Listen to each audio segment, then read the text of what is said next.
Kama bonakala ivele phakathi kwethu. Kama sayithanda ke le manje isizathu sokuba siyenze njalo mzali masamagusha ngikhalishwa mama. Kama umsebenzi wamfushulu.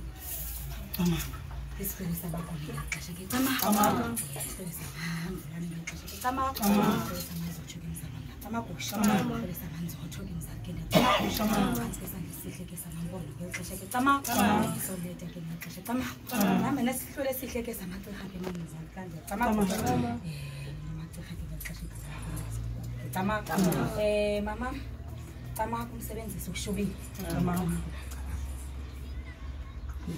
Oh, siwele ngamawele.